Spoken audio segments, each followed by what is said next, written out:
بسم اللہ الرحمن الرحیم۔ السلام علیکم ورحمۃ اللہ وبرکاتہ۔ قلب مومنہ چینل پر خوش آمدید۔ آج ہم آپ کے لیے حضرت یونس علیہ السلام کے واقعے کی تفسیر لے کر آئے ہیں جو قرآن مجید میں متعدد مقامات پر ذکر ہوا ہے۔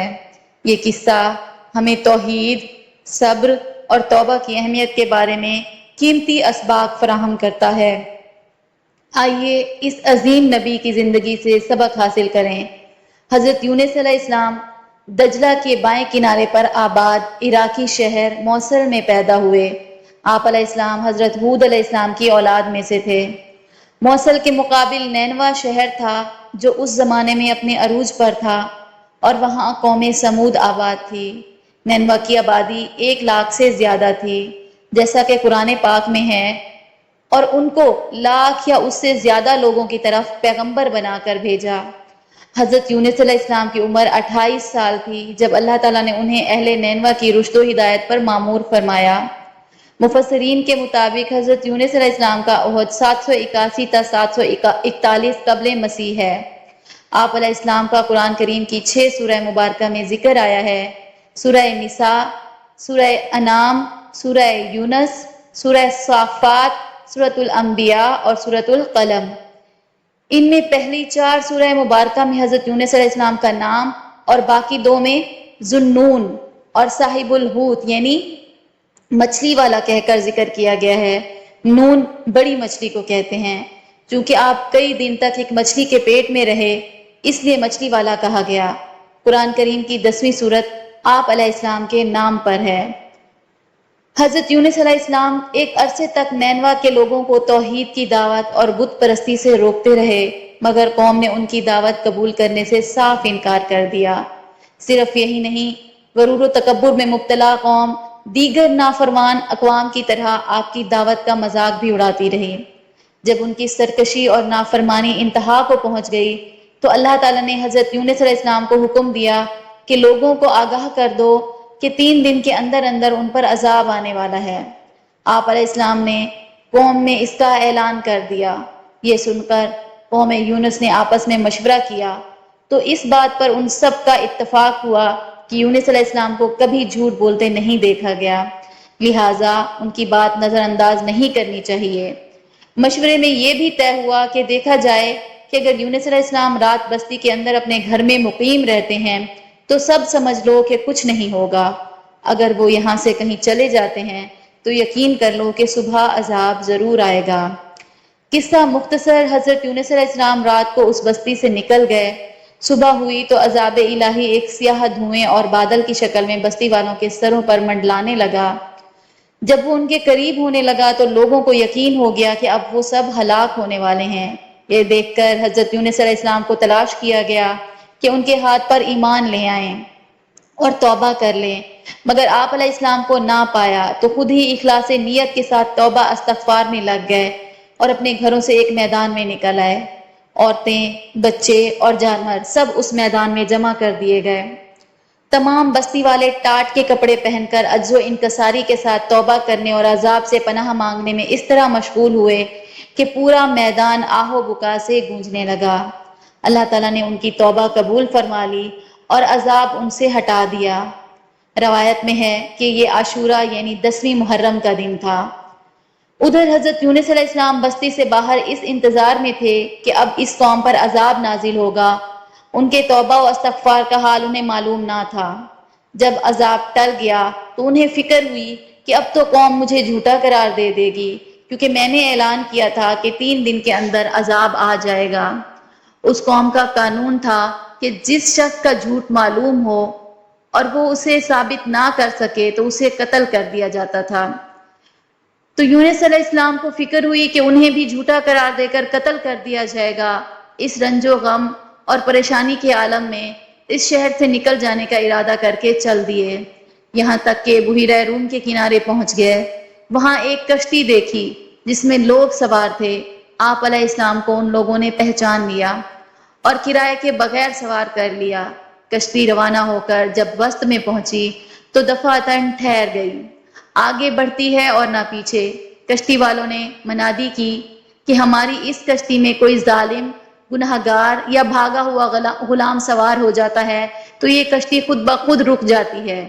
ایسے آدمی کو چاہیے کہ خود کو ظاہر کر دے تاکہ اس کی وجہ سے سب پر مصیبت نہ آئے۔ اس پر حضرت یونس علیہ السلام بول اٹھے کہ وہ بھاگا ہوا غلام گنہگار میں ہی ہوں، کیونکہ میں اپنے شہر سے نکل کر کشتی میں سوار ہونا ایک طبعی خوف کی وجہ سے تھا، بإذن الہی نہ تھا، اور اللہ تعالیٰ کے حکم کے بغیر یوں چلے آنے کو حضرت یونس علیہ السلام کے پیغمبرانہ شان نے ایک گناہ قرار دیا کہ پیغمبر کی کوئی نقل و حرکت بلا اذن الہی نہیں ہونی چاہیے تھی۔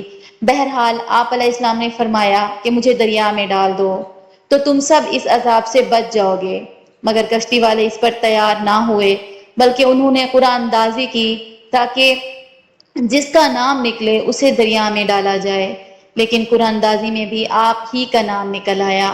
لوگوں کو اس پر تعجب ہوا تو کئی مرتبہ قرآن اندازی کی گئی اور ہر مرتبہ آپ علیہ السلام ہی کا نام آتا رہا۔ قرآن کریم کی سورۃ صافات کی آیت نمبر 141 میں اس قرآن اندازی اور حضرت یونس علیہ السلام کا نام نکلنے کا ذکر موجود ہے۔ ایک طرف قرآن اندازی میں نام نکلنے پر آپ علیہ السلام کو دریا میں ڈالے جانے کا سامان ہو رہا تھا، دوسری طرف ایک بڑی مچھلی اللہ تعالیٰ کے حکم سے کشتی کے قریب منہ کھولے موجود تھی کہ آپ علیہ السلام کو اپنے پیٹ میں جگہ دے۔ حضرت یونس علیہ السلام جیسے ہی پانی میں گئے، مچھلی نے فوراً انہیں اپنے پیٹ میں لے لیا۔ حضرت عبداللہ بن مسعود نے فرمایا کہ حضرت یونس علیہ السلام اس مچھلی کے پیٹ میں 40 روز رہے، یہ انہیں زمین کی تہ تک لے جاتی اور دور دراز کی مسافتوں میں پھراتی۔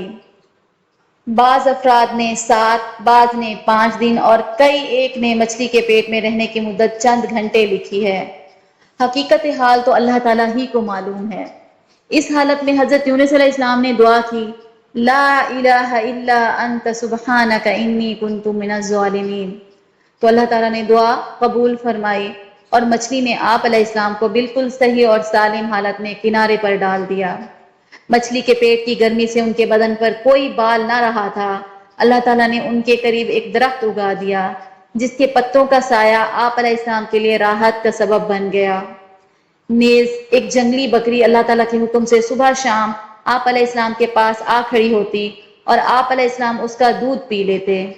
اس قصے کے جتنے اجزاء قرآن پاک میں مذکور ہیں یا احادیث مبارکہ سے ثابت ہیں وہ تو یقینی ہیں، باقی اجزاء محض تاریخی روایات پر مشتمل ہیں جن پر کسی شرعی مسئلے کا مدار نہیں رکھا جا سکتا۔ سمندری جانوروں کی تسبیحات ہوتی ہیں۔ حضرت ابو ہریرہ سے منقول ہے کہ رسول اکرم صلی اللہ علیہ وآلہ وسلم نے فرمایا، جب اللہ تعالیٰ نے حضرت یونس علیہ السلام کو مچھلی کے پیٹ میں قید کرنے کا ارادہ فرمایا تو مچھلی کو حکم دیا، ان کو لے لو، لیکن ان کے گوشت پر تیرا تصرف نہیں، کیونکہ یہ تیری غذا نہیں ہے۔ جب مچھلی آپ علیہ السلام کو لے کر سمندر کی انتہائی نچلی سطح میں پہنچی تو آپ علیہ السلام نے کچھ آہٹیں سنی۔ اس پر اللہ تعالیٰ نے وحی فرمائی، یہ سمندری جانوروں کی تسبیح ہے۔ قرآن پاک میں اللہ تعالیٰ کا ارشاد ہے، پھر اگر وہ اللہ کی پاکی بیان نہ کرتے تو لوگوں کے اٹھائے جانے کے دن تک مچھلی کے پیٹ میں ہی رہتے۔ تفسیر ابن جریر میں حضرت سعد بن مالک سے مروی ہے کہ انہوں نے نبی اکرم صلی اللہ علیہ وآلہ وسلم کو فرماتے ہوئے سنا، اللہ کو اس نام سے پکارا جائے تو دعا قبول ہوتی ہے اور جو مانگا جائے اللہ عطا فرماتے ہیں، یعنی حضرت یونس علیہ السلام کی دعا کے ساتھ۔ راوی کہتے ہیں کہ میں نے استفسار کیا، یا رسول اللہ، یہ حضرت یونس کے لیے خاص ہے یا تمام مسلمانوں کے لیے ہے؟ آپ صلی اللہ علیہ وآلہ وسلم نے فرمایا، یہ حضرت یونس کے لیے خاص ہے اور مومنین کے لیے عام، جب بھی وہ اس کے ساتھ دعا کریں۔ کیا تم نے اللہ کے فرمان کو نہیں سنا؟ پھر یونس علیہ السلام نے اپنے رب کو تاریکیوں میں پکارا، لا الہ الا انت سبحانک انی کنت من الظالمین، تیرے سوا کوئی معبود نہیں، تو پاک ہے، بے شک میں ہی قصوروار ہوں۔ تو ہم نے اس کی دعا قبول کی اور اس کو غم سے نجات دی، اور ہم مومنین کو اسی طرح نجات دیتے ہیں۔ حضرت سعد سے مروی ہے کہ رسول اکرم صلی اللہ علیہ وآلہ وسلم نے فرمایا، جس نے حضرت یونس علیہ السلام کی دعا کے ساتھ دعا کی اس کی دعا ضرور قبول ہوگی۔ توبہ کا دروازہ بند نہیں ہوتا۔ پچھلی اقوام میں قوم یونس کی مثال سب سے منفرد ہے کہ جس نے عذاب کے وقوع ہونے سے پہلے ہی صدقے دل کے ساتھ عاجزی اور آہوزاری کرتے ہوئے توبہ استغفار کیا اور اللہ تعالیٰ نے اس قوم سے اپنا عذاب ہٹا دیا، جبکہ قوم نوح، قوم ہود قوم صالح اور قوم لوط وغیرہ عذاب سے ڈرانے اور بار بار تنبیہ کے باوجود شرک و کفر پر ڈھٹائی سے جمی رہیں اور عذاب کی بات کو مذاق سمجھتی رہیں، چنانچہ عذاب الہی کا شکار ہو کر ہمیشہ کے لیے نیست و نابود ہو گئیں۔ قرآن کریم میں اللہ تعالیٰ ارشاد فرماتے ہیں، پس کوئی بستی ایسی کیوں نہ ہوئی کہ ایمان لاتی تو اس کا ایمان اسے نفع دیتا، سوائے یونس علیہ السلام کی قوم کے۔